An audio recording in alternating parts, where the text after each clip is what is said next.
ó kà báyìí pé nítorí náà Ọlọ́run pẹ̀lú sì ti gbé ga gidigidi ó sì ti fi orúkọ kan fún un tí ó borí gbogbo orúkọ pé ní orúkọ Jésù ní kí gbogbo eékún kí ó máa kúnlẹ̀, àwọn ẹni tí ń bẹ ní ọ̀run àti àwọn ẹni tí ń bẹ ní ilẹ̀ àti àwọn ẹni tí ń bẹ nísàlẹ̀ ilẹ̀. Ẹsẹ̀ ìkọkànlá, àti pé kí gbogbo ahọ́n kí ó máa jẹ́wọ́ pé Jésù Kristi ni Olúwa, fún ògo Ọlọ́run Bàbá. Àmín. Olúwa tó kù sí ọ̀rọ̀ rẹ̀ lórúkọ Jésù. Aussi Dieu l'a souverainement élevé. Il lui a donné le nom qui est au-dessus de tout nom, afin qu'au nom de Jésus, tout genou fléchisse dans les cieux et sur la terre et sous la terre. Le verset 11. Et que toute langue confesse que Jésus-Christ est le Seigneur, à la gloire de Dieu le Père. Et qu'il ait sa parole. Láàárọ̀ ilé ìkàsí akíwa wípé àkó ìsìn tòní. Ce matin, nous saluons bon culte. Ọlọ́run yóò gbọ́ àdúrà gbogbo wa. Il va exaucer nos prières. Yóò sì wà pẹ̀lú wa lórúkọ Jésù. Dieu sera avec nous au nom de Jésus. Orí ọ̀rọ̀ wa ti òní. Le thème de ce matin, Òun náà ni kí ló mú orúkọ Jésù ju gbogbo orúkọ lọ? qui est-ce qui rend le nom Jésus supérieur à tout autre nom? Kí ló mú orúkọ Jésù ju gbogbo orúkọ lọ? Qu'est-ce qui rend le nom Jésus supérieur à tout autre nom? Gbogbo wa tá a wà níbà yìí la mọ̀ wípé orúkọ Jésù ó kárí ayé. Et nous savons que le nom de Jésus est répandu partout dans le monde. Kò síbi tí òòrùn ti ń là tí wọ́n ti máa dá orúkọ Jésù. Il n'y a pas un endroit où le soleil se lève où on n'invoque pas le nom de Jésus. Kódà ibi tí wọn ò ti fẹ́ káwọn èèyàn dárúkọ rẹ̀, a rí àwọn tí wọ́n ń dárúkọ rẹ̀ pẹ̀lú agídí. Mais là où on ne veut pas qu'on invoque son nom, il y a des gens qui invoquent son nom avec force. Ní àìpẹ́ yìí, ní ọ̀kan nínú àwọn ìlú tí ó jẹ́ ìlú Arab, Récemment, dans un pays arabe, a gbọ́ pé wọ́n pa àwọn èèyàn méje kan on a appris qu'ils ont tué 7 personnes nítorí pé wọ́n dárúkọ Jésù. parce qu'ils ont mentionné le nom de Jésus. Wọ́n pa wọ́n. On les a tués.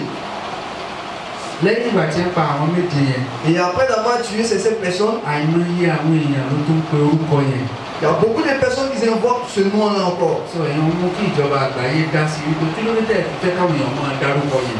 Emmené à ce que le gouvernement partout dans le monde a commencé à s'impliquer. Pourquoi vous ne voulez pas qu'on invoque ce nom-là? So orúkọ yẹn kárí ayé. Et ce nom-là est répandu partout dans le monde. Gbogbo èèyàn ló sì mọ̀.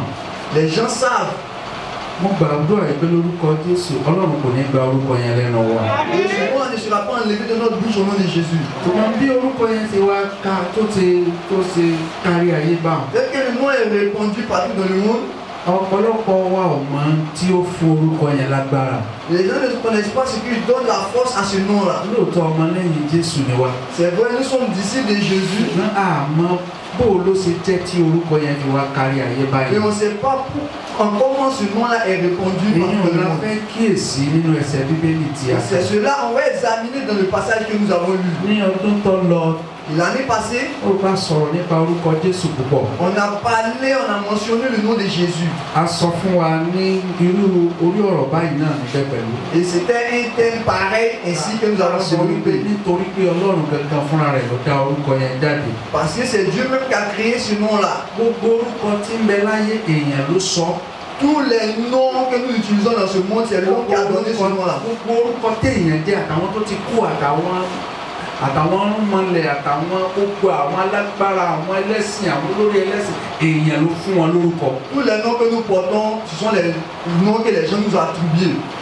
Àwọn èèyàn ló fún wọn lórúkọ, àwọn òbí àwọn ìyá tàbí bàbá ló Les fún wọn. parents, papa ou maman, c'est eux qui nous ont attribué Kò ce sí nom-là. ẹnì kankan tó wá sínú ayé tí èyí ṣe wípé Ọlọ́run ló fún èèyàn ló fún lórúkọ tiẹ̀. Et personne n'est venu dans ce monde-là si ce n'est qu'une personne qui lui est donnée, attribué son nom. Wípé tí Jésù yàtọ̀. Mais on a dit que pour Jésus est différent. Èyí tó fi yàtọ̀ ní wípé nígbà tí a sọ fún Màríà wípé yóò lóyún yóò sì bímọ. Et la différence, lorsqu'on a annoncé à Marie qu'elle sera enceinte, qu'elle va enfanter, Nítorí pé gbogbo èèyàn ló mọ̀ wípé Màríà áńgẹ́lì Ọlọ́run ló wá sọ fún wípé yóò lóyún yóò sì bímọ. Tout le monde sait que c'est l'ange qui s'est révélé à Marie qui lui a annoncé qu'elle serait enceinte et enfantée. Áńgẹ́lì yẹn wá sọ wípé Et cet ange a dit ainsi, orúkọ tí ọmọ yẹn ó máa jẹ́ le nom que l'enfant va porter, Jésù la ó máa pè. on va l'appeler Jésus. Kìí ṣe ìyá rẹ̀ ló fún Ce n'est lórúkọ. pas sa mère qui l'a attribué Kìí ce ṣe nom. bàbá, kìí ṣe nìkan kan, Ce kìí n'est ṣe pas son mọ̀lẹ́bí. père ni personne. Wọn ò jókòó sọmọ lórúkọ. Ils ne se sont pas assis pour la Ọlọ́run nomination. fúnra ara rẹ̀ ló mú orúkọ Et yẹn wá. c'est Dieu même qui a envoyé ce nom-là. Ọmọ tí Màríà ó bí L'enfant que Marie va mettre au monde, tá à ń pè ní Máríámà. on l'appelait Mariama. Ọlọ́run fúnra ara rẹ̀ ló mú orúkọ yẹn wá. Et c'est Dieu même qui a envoyé ce nom-là. Tó bá sì tẹnu Ọlọ́run jáde. Et ce qui sort de la bouche de Dieu, Ọkọjá ń tá a lè máa jiyàn lé lórí. et ça dépasse ce qu'on peut discuter là-dessus. Ìrìn kò sí ẹlẹ́sìn kan láyé yìí Il n'y a aucune religion dans ce monde tí ó gbà wípé ìyanu Ọlọ́run la fi bí Jésù. qui ne croit pas que c'est un miracle. Gbogbo àwọn ẹlẹ́sìn ló gbà wípé Màríà lóyún láì bá ọkùnrin. Et tous savent que Marie a été enceinte sans connaître un Wọ́n homme. sì mọ̀ wípé orúkọ tí ń jẹ́ kìí ṣe èèyàn ló sọ. Ils savent que ce nom qu'il porte, ce n'est pas une personne qui l'a attribué ce nom. Òtítọ́ yẹn dájú kìí ṣe táìsẹ̀ máa jiyàn lé lórí. Et cette vérité est certaine, elle n'est pas à discuter. So tí a bá rí tí orúkọ wa Jésù wá kárí ayé. Et si on voit que ce nom est répandu partout dans le monde, Gẹ́gẹ́ bá ti sọ lọ́dún tó lọ. et tel que nous l'avons dit l'année passée, Akẹ́kọ̀ọ́ di mímọ̀ ìpè torí pé orúkọ tó jáde lẹ́nu Ọlọ́run. parce que c'est le nom qui est sorti de la bouche de Dieu. Ṣùgbọ́n láàárọ̀ Et yìí, ce matin, Ọlọ́run tó fún wa ní ìwòye tó tún yàtọ̀. Dieu nous donne une autre compréhension. Wípé tó fún orúkọ Jésù tó mú kárí ayé tó jẹ́ rọrùn. Ce qui permet à ce que ce nom-là est répandu par le Kìí monde. ṣe gbogbo orúkọ la lè kìí ṣe àwọn orúkọ kan bẹ tá a lè dá bó ṣe wù Il y wá. a des noms qu'on ne peut pas invoquer comme nous le voulons. Àwọn orúkọ kan bẹ tó o lè pè bó ṣe wù Il y ọ́. a des noms que tu ne peux pas prononcer comme tu veux. Ó fi àwọn àpèmọ́ àwọn àfikún kan sí kó tó máa pè é. Et tu vas compléter avec certaines choses pour pouvoir appeler ce Ó nom. ní àwọn nǹkan tó ṣe ó ní tó tẹ́tẹ́lẹ̀ kó tó máa pẹ̀lú àwọn orúkọ Et bẹ́ẹ̀. tu vas avoir quelque chose dans le ventre avant d'appeler ce Ṣùgbọ́n nom. orúkọ Jésù Mais ce nom de Jésus, orúkọ tó kárí c'est ayé. le nom qui est répandu Kí partout ló dans le wá monde. fún ní agbára? Qu'est-ce qui donne la force à ce nom-là? Tàbí kí ló mú orúkọ Jésù ju gbogbo Ou orúkọ bien lọ? qu'est-ce qui permet à ce que ce nom-là dépasse Èyí tout ló autre sì nom? àwọn tá a jẹ́ ọmọlẹ́yìn Kristi lójú. Et cela va nous ouvrir les yeux Láti mọ̀ kí ló fún orúkọ Jésù lórí afin de lágbára. savoir qu'est-ce qui donne la puissance à Tí l'égard àwọn de Jésus. èèyàn bá tiẹ̀ bí wá léèrè. Et si les gens nous posent la question, Pé ẹ̀ ń tiẹ̀ ń pe orúkọ Jésù yìí. vous invoquez le nom de Jésus, Níbo lórúkọ kí ló fún orúkọ yìí lágbára tàbí kí lórúkọ yìí fi yàtọ̀ sí gbogbo àwọn qu'est-ce orúkọ? qui donne la force à ce nom-là? Pourquoi ce nom est différent A des lè autres sọ noms? fún wọn wípé On va les dire ainsi. ní àkọ́kọ́ Premièrement, àdìtú lorúkọ náà. et ce nom-là est un mystère. Kí ni mo pè é? Ce nom est un mystère. Orúkọ yẹn àdìtú ni. Ce nom-là est un mystère. Èmi ò mọ báwo orúkọ yẹn ṣe jẹ́. Je ne sais pas comment ce nom-là est. Ṣé ẹ mọ̀ wípé bí orúkọ Jésù ṣe rí o? Tel que le nom de Jésus est, Ẹ nílò kẹ́ sọ fáwọn ẹ̀mí òkùnkùn pé kí wọ́n bẹ̀rù kí wọ́n tó bẹ̀rù. tu n'as pas besoin à dire au royaume des ténèbres d'avoir peur avant Etí qu'ils aient wọ́n peur. bẹ̀rù nínú orúkọ náà èmi ò mọ̀. Ce qu'ils ont peur dans ce nom-là, je ne sais pas. Etí àwọn ẹ̀mí òkùnkùn àwọn ẹ̀mí búburú tí wọ́n bẹ̀rù nínú orúkọ náà èmi ò mọ̀. Ce que les mauvais esprits ont peur dans ce nom-là, je ne connais pas. Nígbà tí mo fi ṣẹ̀ṣẹ̀ bẹ̀rẹ̀ iṣẹ́ ìránṣẹ́, Lorsque j'ai débuté le ministère, mo ní ìrírí nǹkan kan. j'ai expérimenté une chose. Ó sì mi tí di pásítọ̀ pátápátá mo wà lẹ́nu ẹ̀kọ́. Et j'étais encore à l'école pastorale. So chọ́ọ̀chì tí wọ́n wá fi mí sí. And dans l'église où on m'a mis, Níjọ́ kẹẹ̀ẹ́dógún tí mo dé chọ́ọ̀chì yẹn. et 2 semaines après mon Màmá báyìí ọ̀ wá sí chọ́ọ̀chì o. on m'a fait signe que papa, telle maman n'est pas venue à l'église. Wọ́n wá ní sí òsì wọn lára wọn ò yá. J'ai dit qu'est-ce qu'il y a? On dit non, son enfant est un peu Màmá yẹn sì ní souffrant. ìdádúró. Et cette maman-là a été empêchée. Torí pé lẹ́yìn ìgbà tí wọ́n bí ọmọ yẹn ti pé ọmọ ọdún 12, wọn ò tí tó rọ́mọ mi bí. Elle a un enfant de 12 ans. Après cet enfant, il n'a pas enfanté So encore. wọn ò ní ìdádúró wọn ò rí ọmọ bí tẹ̀lé-tẹ̀lé. Elle ne pouvait plus avoir d'enfant Ọdún ká successivement. tó padà kó mi wọn á padà bí ọmọ kan. Et avant que nous quittions là-bas, elle a mis au monde un enfant. So etí ọwọ́ ṣẹlẹ̀ lọ́sàn-án náà. Voici ce qui s'est passé un midi. Ó mú mi bẹ̀rù orúkọ Jésù. Cela m'a permis d'avoir peur du nom de Jésus. So nígbà tá a débẹ̀, Lorsque nous sommes arrivés là-bas, lára àwọn èèyàn tí wọ́n ń sunkún jáde. on a vu les gens pleurer et qui sortaient. Ìsàlẹ̀ Ọ̀yọ́ sì ni lọ́yọ̀ọ́. Et c'était à Oyo. Ara àwọn èèyàn tó ń sunkún jáde nínú ilé nínú. Les gens pleuraient, ils sortaient de la maison. Àyà mi wọ́n ń jẹ́ kí ló dé. Et j'avais le cœur troublé. Qu'est-ce qui se passe? Qu'est-ce qui se passe? Pourquoi les gens pleurent? Je suis rentré dans la maison, moi, avec la délégation. Et arrivé là-bas, on a vu la maman était en train de pleurer. Et maman pleurait, les gens pleuraient aussi là-bas. On dit l'enfant a rendu l'âme, il est mort. Il y a la puissance dans le nom de Jésus. Il y a la puissance dans ce nom. Je venais à peine de débuter le ministère. Années 99, c'est les années 99. L'année 99. Il ne savait pas quoi faire. Cette maman-là me tenait les pieds et se lamentait. Elle me disait,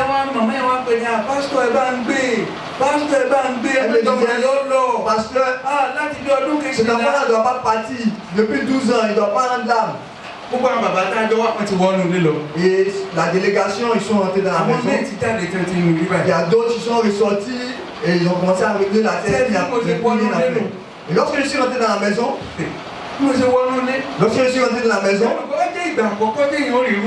c'est la première fois de pouvoir vivre ce genre d'expérience-là. Jusqu'à aujourd'hui, je ne sais pas ce qui m'est arrivé. Je ne sais pas ce qui m'est arrivé ce jour-là. Et j'ai pris la main. J'ai frappé l'enfant sur la poitrine. Et l'enfant se nomme Oluwayomi.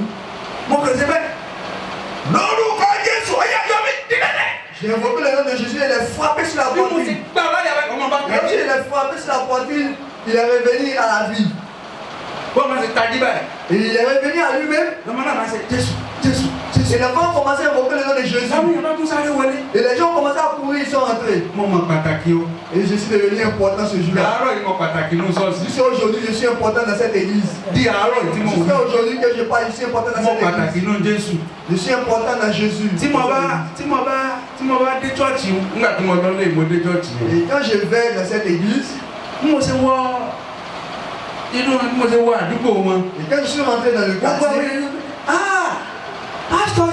Pasteur Yomi, on dit le pasteur de Yomi est arrivé. Et l'enfant a fini ses études, il est à Abuja maintenant. Voici ce que je vais vous faire ressortir. Je ne savais pas quoi faire. Les choses étaient mélangées dans mon cœur. Comment est-ce que telle personne entre et l'enfant? Comment est-ce que lorsque le pasteur venait, l'enfant est mort? Je l'ai regardé et je l'ai frappé à la poitrine avec ma main. Ce jour-là, j'ai accepté que ce nom-là dépasse tout autre nom. Et c'est le nom de Jésus. C'est un mystère. Le nom que la mort entend. Et la mort abandonne le cadavre. Je ne sais pas c'est quelle puissance qu'il y a dans ce nom-là. Ceux qui sont malades, la maladie entend ce nom-là. Et la maladie laisse la vie. Je ne sais pas c'est quelle puissance qu'il y a dans ce nom-là. C'est un mystère. Si on veut faire les recherches dans ce qu'il y a dans ce nom-là, il y aura beaucoup de choses. Il y a certains noms. Lorsque tu veux pas nous prier, ils vont te dire d'invoquer ce nom-là 7 fois, 12 fois, ou bien 100 fois. Ou bien on va vous dire de faire quelque chose. Lui n'a pas besoin de ces choses-là. Vous devez invoquer ce nom-là. Le mystère qui est dans ce nom-là va opérer puissamment. Raison pour laquelle je ne suis pas sous d'autres noms. Je voudrais ce nom-là va œuvrer dans notre vie. Ce nom-là va œuvrer dans notre vie. Nous en tant qu'enfants de Dieu, si on a cette compréhension, si on sait que ce nom a été mystère, cela va nous faire savoir que notre assise n'est pas simple. Notre assise n'est pas simple. Qu'est-ce qui nous unit? C'est Jésus qui nous unit. On peut faire des balades, ká fọ́ra wa létí, on peut se gifler, ká nara wa. on peut se frapper. ṣùgbọ́n kò sí ọjọ́ Sunday kan tá à ní wá gbẹ́jọ́ tá à ní wá jókòó. Mais il n'y a pas un jour qu'on ne va pas venir, un dimanche qu'on ne va pas venir ici. Mais pourquoi nous nous asseyons? Jésù náà. C'est à cause de Jésus. Jésù ni. C'est à cause de Jésus. Àdìtún bẹ nínú orúkọ Il y yẹn. a un mystère dans ce nom-là. Ẹsẹ̀ Bíbélì tí a kà. Le passage biblique que nous avons A lu, ti sọ wípé et nous avons dit, agbára ń bẹ nínú orúkọ il y náà. a la puissance dans ce Sọ nom-là. àwọn ẹ̀mí tó ń bẹ lórí ilẹ̀ tí wọ́n bá gbọ́. Les esprits qui sont sur la terre, lorsqu'ils Wọ́n entendent, gbọ́dọ̀ kúnlẹ̀. ils doivent s'agenouiller, Wọ́n gbọ́dọ̀ wólẹ̀. ils doivent se Àwọn prosterner. ẹ̀mí tó ń bẹ lófurufú. Àwọn náà gbọ́dọ̀ Les wólẹ̀. esprits qui sont dans l'invisible, ils doivent dans l'air, ils Àwọn doivent se ẹ̀mí tó ń bẹ prosterner. nísàlẹ̀ ilẹ̀. Àwọn náà gbọ́dọ̀ wólẹ̀. Les esprits qui sont sous la terre, ils doivent se Ẹ̀dá tí ẹ bá prosterner. ṣàdìtú. Si c'est pas un mystère, Wọn ò ṣe dárúkọ tèmi. pourquoi ils n'ont pas mentionné mon nom? Wọn ò ṣe dárúkọ tèmi. Pourquoi ils n'ont pas mentionné mon nom? Wọn ò ṣe dárúkọ tiẹ̀. Pourquoi ils n'ont pas mentionné ton nom? Wọn ò ṣe dárúkọ rẹ. Pourquoi ils n'ont pas mentionné ton nom? Ah, nǹkan kan ṣẹlẹ̀ lọ́dún kan. Il y a un événement qui s'est produit une année L'Édìgbò. à Edjibo. Àwọn tá a bá lóore ọ̀fẹ́ láti gbọ́. Nous qui avons la grâce d'entendre cette histoire, So níbi ìta abẹ́rẹ́jọ́ yẹn. Tu peux pas connaître le point. Níbi ìta abẹ́rẹ́jọ́ níbi oríta. il y a un endroit à Edjibo. So wọ́n wá ní lọ́dún yẹn wọ́n ní ìyá yẹn kà. Cette année-là, on a dit il y a une femme qui a confessé. So bí ìyá yẹn wá ṣe bí ó ṣe kà wọ́n wá fẹ́ máa lẹ̀ lóko. Elle a fait des confessions, on voulait la lapider avec des cailloux. Oníṣẹ́ ọba wa ránṣẹ́ pé wọn ò gbọ́dọ̀ lẹ̀ lóko. Et Ó fi ìyá yẹn lẹ̀. un ouvrier du roi a dit de ne pas la lapider, on devait la laisser. So bí ìyá yẹn bá ti wá kọ́ bá ti rí àwọn káwọn yẹn bá ti ń súnmọ́. Lorsque les gens s'approchaient vers cette femme-là, Kọ́ bá ti wá náwó sí yàn báyìí. lorsqu'elle tend sa main vers ces personnes-là, Àwọn èèyàn wà máa wọ́n nígbà téèyàn fẹ́ ṣubú. c'est comme si les gens voulaient tomber. Ọ̀yá yẹn wà máa sọ pé ẹ̀jẹ̀ rẹ ni mò ń mú o, ẹ̀jẹ̀ rẹ ni mò ń mú. Cette maman a dit, c'est comme si Ẹni les tí gens me voient. ìyá yẹn náà wà náwó sí. Et cette personne qu'elle a tendu la main vers lui, Ẹni náà wà máa ṣe báyìí. la personne va commencer à Òkìkí kan gbà yẹn. être déstabilisée de ses pieds. Ce Lọ́jọ́ jour-là, yẹn bàbá pásítọ̀ tí wọ́n kó ní Balógun. il y a un pasteur qui est quitté dans un endroit qu'on appelle Balogun. Bàbá yẹn ti kú nìyí. Et il n'est plus de ce monde Bàbá wa maintenant. kú o, àwọn èèyàn bí táwọn ń lọ. Et il ne savait pas où il partait. Làwọn wá gbọ́.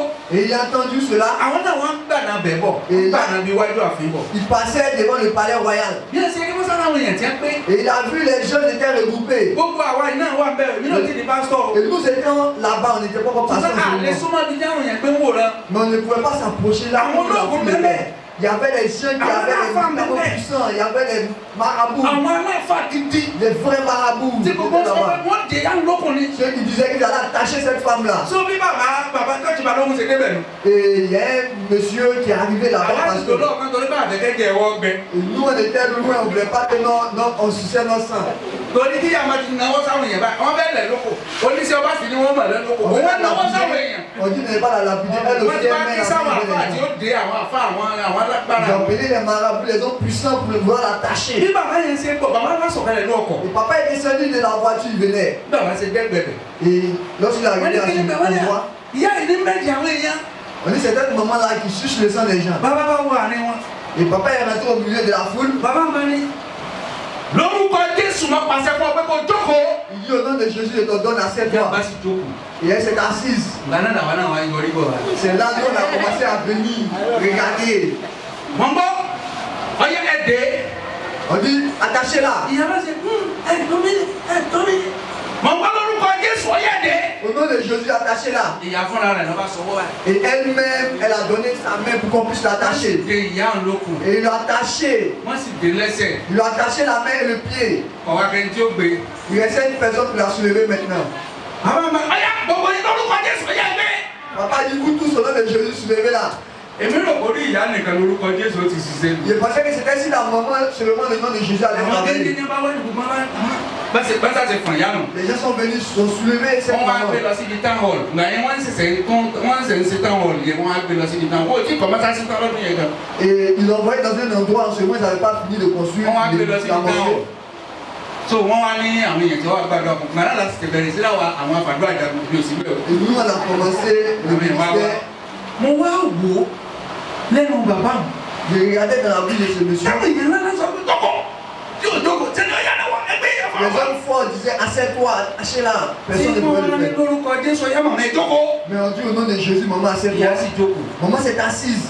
èmi ò mọ tí ń bẹ ní orúkọ Je ne yìí. sais pas ce qui est dans ce nom-là. ṣùgbọ́n òtítọ́ tó dá mi lójú ni wípé Mais la vérité qui est certaine, àdìtú ni. c'est un mystère. tí ìyá yẹn gbọ́ àwọ̀ ọ̀mọ́. Ce que cette maman a entendu, nous ne ìdí mi gbọ́ ní comprenons pas. orúkọ Jésù. Moi, j'ai entendu le nom de Jésus. ṣùgbọ́n bó ṣe dún létí ìyá àjẹun. C'était tel que ça sonnait dans l'oreille de la ìyá sorcière. àjẹ nìkan ló lè sọ. Elle seule peut parler, se ṣùgbọ́n mo fẹ́ témoigner. sọ fún ìwọ Mais je vais te dire à toi wípé orúkọ yẹn que ce nom-là àdìtú ni. est un mystère. táwọn tó bá fi gbàgbọ́ pé. Pour ceux qui l'invoquent avec foi. ìdí kejì La deuxième raison, orúkọ yẹn rọrùn púpọ̀. ce nom-là est aisé, est facile à prononcer. orúkọ yẹn rọrùn púpọ̀ láti pè.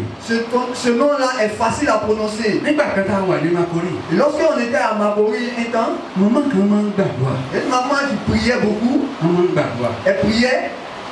wọ́n yẹ sọ pé lórúkọ Jésù. Elle ne dit pas au nom de Jésus.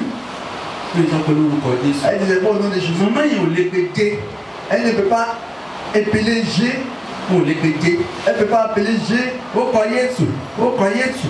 Elle bí màmá ṣe disait máa ń pè Jésus. náà. Elle disait Jésus. bí màmá ṣe ṣe ń pè é. Et tel qu'elle appelait, ní ṣiṣẹ́ o. ça travaillait. tọ́lá lọ sí gbàdúrà lọ́dún On kan. est parti dans un programme de prière. wọ́n Une wá ní kí année. wọ́n gbàdúrà. Ils ont dit de prier. lẹ́ni kí wọ́n gbàdúrà parí. Et ils ont dit de faire la prière ìgbà de yẹn fin. láyé ìgbà yẹn àwọn ẹlẹ́mìí máa ń sọ̀rọ̀ nígbà tí àdúrà máa korí. En ce temps-là, il y avait des gens qui parlaient beaucoup en langue dans les àwọn ẹlẹ́mìí programmes de máa ń sọ̀rọ̀ prière. àwọn tá a bá jẹ́ ọmọ ìjọba kórìí dàbá máa lọ pàdé àdúrà dáadáa. Les gens parlaient beaucoup, révélaient. ìgbà tí wọ́n ní káwọn ẹlẹ́mìí ọ̀dákẹ́ ẹni màmá tó lọ bíbà Lorsqu'ils ont dit màmá Michael màmá ara yìí il y a une maman qui est partie dans tẹ́ mọ́ pé ní Yàmàkẹ́ l'église vie profonde. ìgbà yẹn ni màmá yẹn kú ní ma korí tán lọ sí bíbà. Et cette maman, elle est quittée à Mabori pour ọ̀pọ̀lọpọ̀ aller àwọn à ìyá la tí vie wọ́n profonde. tọ́lọ́run fún lẹ́kùn ìfèdèfọ̀ ìgbà yẹn ní kúrò. Ceux-là même que Dieu a donné le don bí de parler en màmá yẹn bá intimité. ti ń gbàdúrà Et tel que la maman àwọn priait, tá a jẹ́ ọ̀dọ́ àwọn sọ pé nous les jeunes, on dit non, ça, gbogbo ayé ń pe Jésù òun pe Jésù òun pe Jésù. ce sont les hommes forts du monde. Tout le monde invoque le nom de Jésus. ẹ̀rọ láti porúkọ. Et on voit qu'elle a peur de wọ́n á ní kí prononcer màmá ce wọn nom. gbàdúrà parí. Ils ont dit à un moment de faire la prière de ó fin. kọ Jésù ó kọ Jésù ó kọ Jésù gbogbo ẹ̀yẹ lẹ́ẹ̀ma ọyẹ bá parí. Tout esprit impur. màmá bá bẹ̀rẹ̀ Allez-y. tí ẹni màmá ń ṣe bẹ̀rẹ̀ kò tí ì tó ṣẹ́jú kan. Et puis une minute àwọn ẹ̀ après, bá bẹ̀rẹ̀ sí pariwo. les gens commençaient à crier. iná Le feu.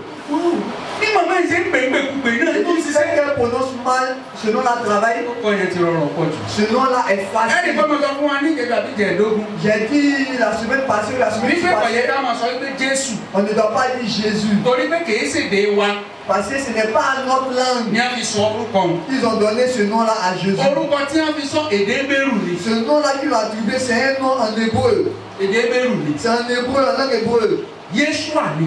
C'est Yeshua. tí èmi bá ń jẹ́ Yeshua. Si je m'appelle Yeshua, ọ̀rẹ́ Yeshua ni a sọ mi. si je m'appelle Yeshua, tí mo wá kọ Jésù sórí pásítọ̀tì mi. et qu'elle met Jésus sur mon passeport, tí wọ́n á bí mi léèrè pé kí lorúkọ mi tí mo ní Yeshua. si on me demande mon nom, il dit Yeshua, tí mo sì fi pásítọ̀tì mi lẹ̀ tí wọ́n á rí Jésù lórí rẹ̀. et qu'on voit Jésus sur mon tí mo passeport, sì fẹ́ kọjá ní yàpọ̀ tí ń ráàyè kọjá. et je veux passer à l'aéroport, est-ce que je pourrais kí passer? ló dé tí ìbí ní ráàyè kọjá. Pourquoi je ne vais pas pouvoir passer? yóò bá kọ́ra wọn. Parce que c'est opposé, ce n'est pas les mêmes personnes. èmi àtẹnìkan lọ sí plateau láàrin ọ̀sẹ̀ yìí. Moi, une personne, on est parti au plateau en a lọ ṣe semaine. ìwé ó kọ tèmi gẹ́gẹ́ ní On mẹ́fẹ́. est parti faire un document, c'est mon nom qui était sọ sur le nínú ìwé document. ọjọ́ bíi mi. Et sur mon extrait de naissance, etí mẹ́mẹ́ ni àyànlùdé Matthew Adérẹ̀mí. mon nom c'était Ayanou de Mathieu Adéremi. so ó kọ tèmi nù. Ça, c'est mon nom. lórí pásítọ̀tù mi Adérẹ̀mí. Sur le passé, ils ont mis lórí Adéremi. gbogbo òwe mi Adérẹ̀mí. Sur tous les documents, ils ont mis ṣùgbọ́n lórí Adéremi. ìwé ọjọ́ bíi wọ́n sì tẹ wọn kọ Matthew àyànlùdé Adérẹ̀mí. wọn ò fi i tọ́parí rẹ̀ wọn ò fi sí. Et dans l'extrait, ils ont oublié de mettre le I à la fin. so nígbà tí mo wá kó gbogbo òwe kalẹ̀. Et lorsqu'il a déposé tous les documents, monsieur le juge va dire pasteur. On lui dit m'excuse mais c'est pas pour toi. On dit les pièces là sont pas pour toi. C'est pas compris. Moi dis chef c'est pour moi. On dit pasteur non mon cas. Je tiens pasteur. Là il y a un job il m'a montré l'acte de naissance. on dit il n'y a pas un i. Le dernier i là ça n'est pas là. On dit i là c'est pour moi. Si il n'y a pas i là ça c'est problème. C'est mon problème. On dit c'est pas ton problème. On dit c'est le problème de tout la Côte d'Ivoire. Ce problème appartient à tout On ne peut pas t'appeler Adérémy. Et puis ici, on a Adérem. Ça ne peut pas aller. Il faut aller refaire ton jugement. Puis nous sommes tombés avec nous. J'ai commencé à Wọ́n ti tún répondre. bẹ̀rẹ̀ sí ṣe jugement mi. J'ai commencé à répondre Àwọn les tí wọ́n jugements. bá ń ṣe jugement ìjọsìn gbà ń Ceux bí qui mi. ont fait les jugements lorsque je suis Plateau mo sì ti lọ gbà á. Son Àbá plateau, àwọn ils tí sont wọ́n allés bí ṣáájú retirer. 70 àwa àwọn sẹ́yìn mọ́ bí dájú ìjọba ìgbẹ́jọ́ bí wa. 1970, Àbíkà ìgbẹ́jọ́ bí wa tó sì. So àwa lọ plateau. nous sommes Wọ́n á ní partis ká au kọ plateau. rékẹ́ẹ̀tì kan. On nous a dit de faire Ká une sọ pétition. wípé a fẹ́ ṣe changement de nom. On nous a dit de faire une lettre pour changer le nom. Mon nom, c'est pas changement, c'est mon nom même. Mon nom, c'est changement de nom. On dit c'est un changement de nom. Celui qui a envoyé ton nom quand tu étais né, il dit que tu t'appelles Adérem. C'est toi qui dis que tu t'appelles Adéremi. Donc, si celui qui a envoyé les papiers, s'il est toujours vivant, on va l'appeler. Donc, on saura que c'est lui qui a fait Adérem. Mais si sans ça, mon frère, tu ne t'appelles pas Adéremi, tu t'appelles Adérem. Soit tu tentes de changer ton passeport, ou soit tu vas écrire une requête et on te donne un papier pour prouver que c'est un changement de nom. Mais bon, je vais essayer de Adérem. Là, il a dit Lọ́dọ̀ tí Adérem ni mí. que chez vous, je suis Adérémy. But lọ́dọ̀ tí wọ́n, Chez eux, èwo lọ́wọ́ àṣìṣe. qu'est-ce qui est le plus important? Ẹ̀dá mi lóore, èwo ló ṣe ń wí ní. Qu'est-ce qui travaille parmi les deux? Adérem ló ṣiṣẹ́. Adérem. Sórí gbogbo òwe tí mo fẹ́ ṣe pátá. Wọ́n ti kó sẹ́gbẹ́ kan. Parce que tous les Ó documents dìgbà tí mo bá sont ṣẹ̀ṣẹ̀ tún ṣiṣẹ́ máa ń ṣe. et c'est après avoir Ẹgbẹ́ reçu le àti jugement, ẹni tó kòwé lọ gan tó lọ sí ìwé tó. regardez depuis combien d'années, celui qui a établi l'acte de naissance même est décédé. Mi ò mọ̀ bó gbàgbé yín ni bó mú yín lọ lé ní ìmọ̀ bí ó ṣe Je ṣe ne sais sábà. pas comment il a fait oublier le livre. Náà ẹ wá kíyèsí ti Jésù. Et remarquez pour Jésus, Lọ́dọ̀ àwọn Hébérù wọ́n ní Yéṣuà. chez les Hébreux c'est Yeshua, Lọ́dọ̀ àwọn Gíríkì wọ́n ní Jesus. chez les Grecs c'est Jesus, Lọ́dọ̀ àwọn eléèbó wọ́n ní Jesus. et chez les anglophones on dit Jésus, Lédè Fásitì wọ́n ní Jésus. en francophone on dit Jésus, Lọ́dọ̀ Yorùbá ní Jésù. en Ẹ Yoruba dákun on dit sí Jésus. ẹnìkan náà là ń pè. Est-ce que c'est la même personne nous Au avons? regard de la loi, sẹ́nìkan náà là ń pè. Si on veut regarder par la loi, c'est pas la même personne. Ó kọ́ yẹn sọ̀rọ̀ lórí kò síbẹ̀ ṣe pé Mais ce nom est facile à prononcer. ọkàn yín ló ṣe pàtàkì. C'est ton cœur qui est le plus Ẹ important. bá àpè Yéṣù. Mais si tu l'appelles Jésus, Ẹni tó pé kúrò ní kẹ́ ẹ máa pè yọ̀dà yín lò. c'est celui qui dit la Eh ben, première fois Jésus. que vous invoquez. Ẹni tó ní kẹ́ ẹ máa pè yọ̀dà yín lò. C'est celui que vous invoquez qui va vous Ẹ bá àpè invoquer. Jóṣúà. Mais si vous dites Ẹni tó ní Yeshua, kẹ́ ẹ máa pè yọ̀dà yín lò. c'est celui qui So dit ó rọrùn fún gbogbo ènìyàn la láti pè. C'est facile à Ó tout ní le monde sí de prononcer. ẹnìkan Personne tí ó sọ fún wọn ọ̀mọ́ pè. peut dire non, il ne sait pas invoquer ce Ẹ dáwọ́ nom. lóhùn ọ̀mọ́ pè Celui kan qui bẹ ne lára rẹ̀ sait gbà. pas invoquer ce nom. Kọ́dà téèyàn bá pè lápè sínú tí ò pè jáde. Mais si tu l'appelles à l'intérieur de toi sans que la voix ne sorte, Orúkọ yóò ṣiṣẹ́. ce nom-là va œuvrer. C'est facile. Abájọ tí gbogbo ayé fi ń pè. Raison pour laquelle le monde entier invoque ce nom-là. Abájọ tí gbogbo ayé fi ń pè. Raison pour laquelle le monde entier invoque ce nom-là. Wọ́n pe Ọlọ́run kan ní India. Il y a un Dieu en Inde, Ọlọ́run kan wọ́n pè ní India. Wọ́n lóun náà ń ṣiṣẹ́ ìyanu il y gan. a un Dieu qu'on invoque en Inde, on Ṣùgbọ́n dit tẹ́ ẹ bá le fẹ́ Père. pè é, Mais si vous voulez àfi kẹ́ ẹ l'appeler, lọ kọ́ṣẹ́ oṣù mẹ́fà. allez faire un apprentissage de 6 Nígbà tí mo mois. ka ókọ rẹ̀ nínú íńtánẹ́ẹ̀tì, mo kà nínú íńtánẹ́ẹ̀tì. Lorsque j'ai lu son nom sur le net, Arajumangai Tukulu. Bẹ́ẹ̀ni, Arajumangai Tukulu. Nígbà mo kà mo c'est son nom ils l'ont mentionné. Kú láti fẹ́ gbàdúrà ní. Comment est-ce qu'on peut prier avec ce nom-là? Ta ni ó pè ókọ ìdí òní sí pé? Qui va invoquer ce Wọ́n sì ní nom-là? téèyàn bá pè lẹ́ẹ̀mẹ́fà tó bá sì pé yọ ìyá wèrè. On dit si tu invoques cela 6 fois et que tu prononces mal, tu devais Bẹ́ẹ̀ni, prier. ẹ̀rí gbórúkọ Jésù rọrùn. Vous voyez pas que le nom Ẹ de kò Jésus tá a est bá wo facile. àwọn ẹ̀ńtẹ̀nẹ́tì àbáwò tí wọ́n máa ń ṣeré. Regardons quand on regarde sur Wọ́n máa le ń ṣe net, àwọn nǹkan tẹ́lẹ̀ kọ́ni Jésù. Ẹ̀ ìdáwà Jésù. les gens disent Bí Jésus. àwàdà ni àbí. C'est comme l'amusement. Ó sọ̀rọ̀ rọrùn tí ẹni gómìnà ń dọ̀kì. C'est facile. Est-ce que c'est une femme Àbí kọ́ fâchée? sán àrá pààyàn. Est-ce que le donner à gronder Àwọn pour cette olórí personne? ẹlẹ́sìn kan gbé ẹ pé pé pé. Mais il y a des chefs de religion, appelez-les comme Ẹ pé pé vous ne pé. devez pas les appeler. Vous Bẹ́ẹ̀ allez bá voir. sọ́ra ẹ jà wẹ̀. Si vous ne faites pas attention, vous allez devenir fou. Ó tọ̀rọ̀ ni. C'est la vérité. Ó kọ́ wọn ọlọ́run láti pè. Les noms n'est pas facile à Ó ti sọ fún prononcer. la fẹ́ dá. On ne peut rien Jésù ní faire. kẹ́ ẹ máa pè wọ́n nu. C'est ainsi qu'ils demandent Wọ́n ní kẹ́ ẹ à ce máa qu'on pè les àwọn bá. appelle. Ils Kẹ́ ẹ máa demandent pè de les àwọn appeler ẹ ainsi. gbọ́dọ̀ fadé lé. Si tu les appelles, Ẹ il faut gbọ́dọ̀ fi nǹkan kan lé demander káyọ̀ cela. orúkọ tẹ́ ń pè. Il faut Orúkọ qu'on yàtọ̀ sí dise, gbogbo orúkọ qu'on ni. sache que ce nom est différent Tí des Jésù autres noms. yàtọ̀. Jésus n'est pas Bí différent. dídèrè bá pè déédéé. Même si l'insensé l'appelle, Ọ̀jọ̀gbọ́n bá pè déédéé. même si le sage Kò ní l'appelle, problème. Il n'y a pas de problème. Ìwọ sá ti fi gbàgbọ́ pé. Toi, invoque ce nom avec foi. Yóò sì ṣiṣẹ́. Ce nom-là va œuvrer puissamment. Ẹlẹ́ẹ̀kẹta tó parí. Troisième, Orúkọ yẹn gbogbo ènìyàn la fi fún. ce nom-là a été donné à tout le monde. Àwọn orúkọ kan bẹ tó jẹ́ kó ní ìdá àwọn èèyàn tí wọ́n lè máa pè é. Il y a des noms qui sont distingués à certaines personnes pour pouvoir invoquer cela. Àwọn orúkọ kan wà tó ní iye aago tẹ gbọ́dọ̀ pè. Il y a des noms auxquels il y a une certaine heure qu'on doit les invoquer. Àwọn orúkọ kan bẹ tó ní ó nílò ibi tẹ́ ti lè pè é. Il y a des noms qui a des endroits précis où on doit les Àwọn invoquer. orúkọ kan bẹ tó jẹ́ pé ẹgbẹ́ tí ó pè tàbí ìjọ tí ó pè wọ́n yàtọ̀ síra wọn. Il y a des noms où le secte qui doit les invoquer, où l'église Orúkọ sont Jésù différents. ò rí báwọn. Mais le nom de Jésus n'est pas ici. Kò sí Il n'y a pas ẹni tí ò lè orúkọ náà. quelqu'un qui ne peut pas invoquer ce Gbogbo nom-là. ènìyàn la fi fún. Toute personne là, ce nom a été donné. Gbogbo ènìyàn la fi fún. Ce nom a été donné à toute personne. Kódà kò sí ẹni náà tí ò lórí ọ̀fẹ́ àti orúkọ Jésù.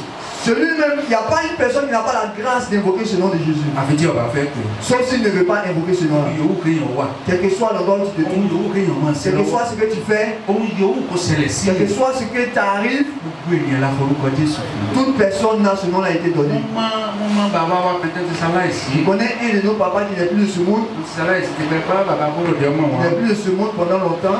Àwọn bàbá aláàjì. C'est un papa, on l'appelle Allah. Àwọn bàbá tí wọ́n rìn sẹ́ lọ mọ́kànláyé ìgbà tí wọ́n. Ceux qui ont marché pour aller à la Mecque à l'étang, Wọ́n jẹ́ máa rìn sẹ́ lọ kí wọ́n rìn sẹ́ lọ wọ́n sọ̀sọ̀ mẹ́ta bí kan wọ́n tọ́ lọ.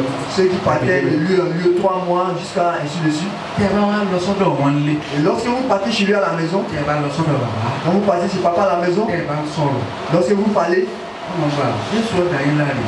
il dit Jésus va te justifier. Màá mọ̀ wọ́n wípé Et je regarde, bàbá aláàjì ló pe Jésù yìí. toi tu es Aladji qui invoque le nom de So ó Jésus. jẹ́ kó rọ̀ mí lọ́rùn pé nínú gbogbo àwọn bàbá wa tó jẹ́ Mùsùlùmí nínú ilé wa, mo máa ń súnmọ́ bàbá dáadáa.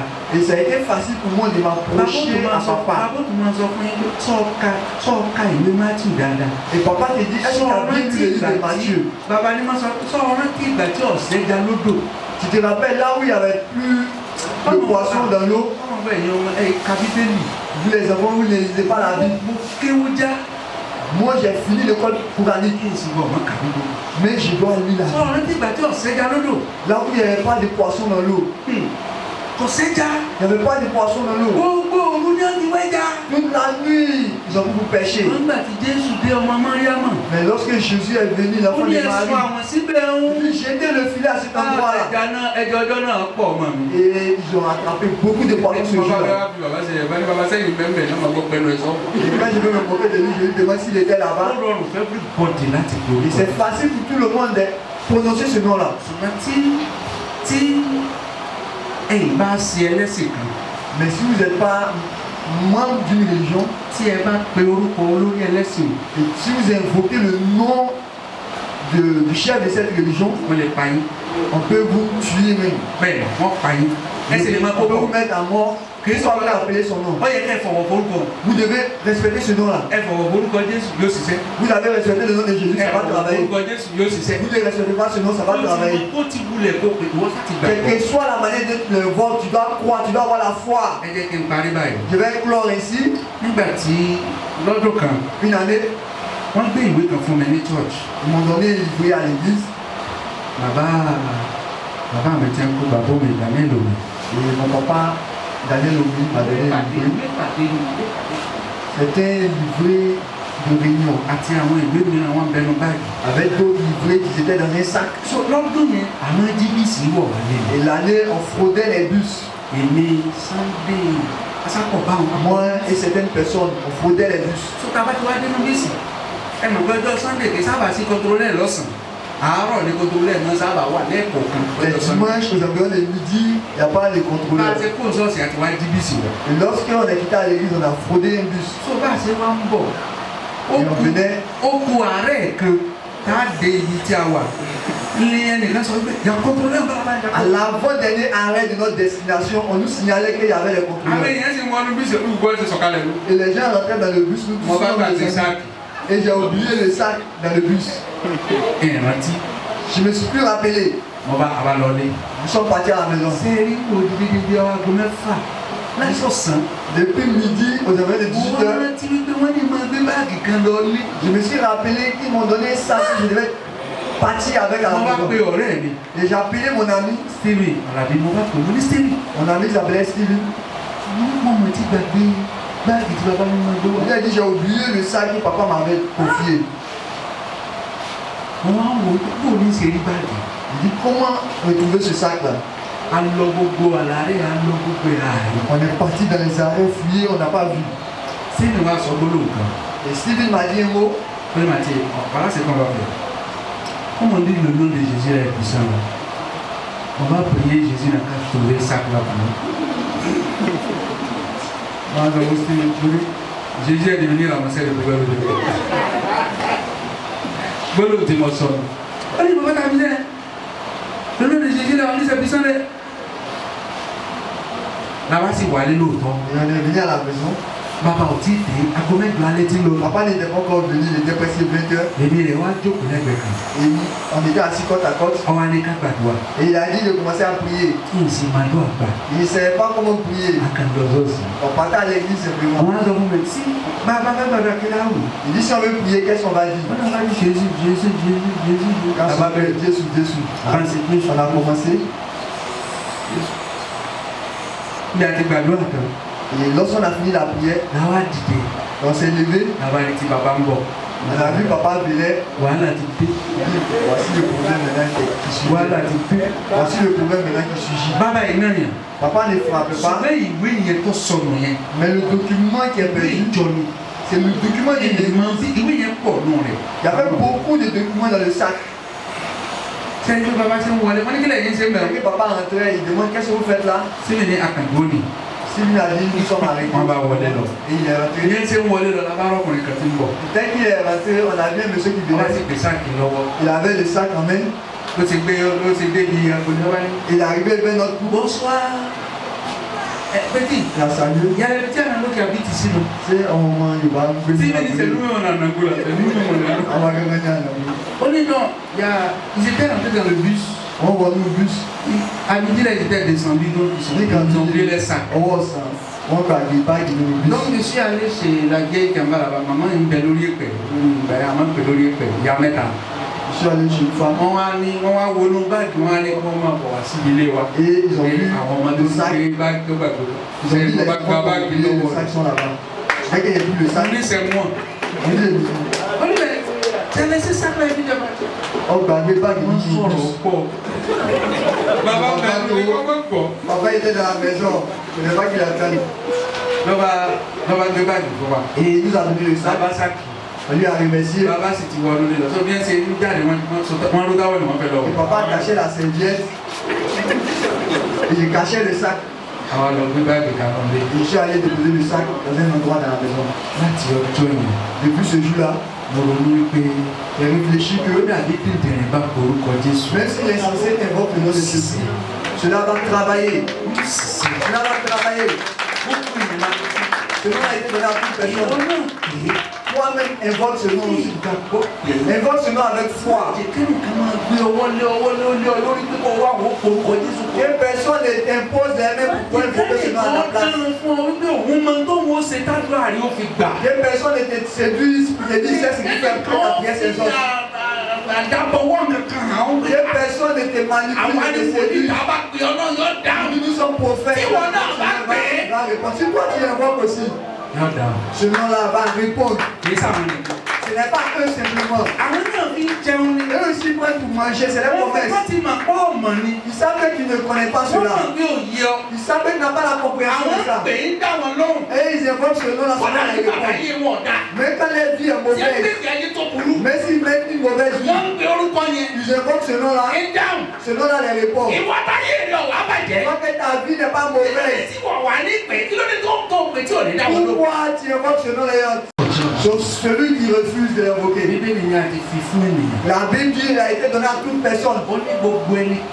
Toute personne qui rejette le Fils de Dieu. Celui-là a été condamné, il a été jugé. La grâce est là pour invoquer le nom de Jésus. Baisse ta tête, nous allons prier.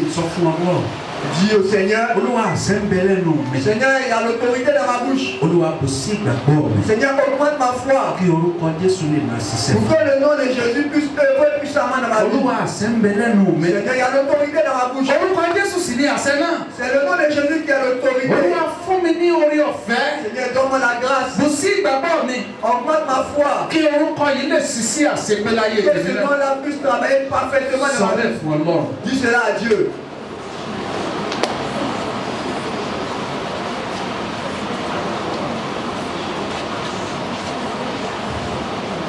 Ní orúkọ Jésù Kristi Olúwa wa. Au nom de Jésus. Olúwa ẹgbà ọpẹ́ wa. Bàbá ẹgbà ìyàn wa. Orúkọ yín ẹ̀dẹ́ tó tó fún ayé wa. Ògo ni fún orúkọ Olúwa. Jésù Olúwa wa.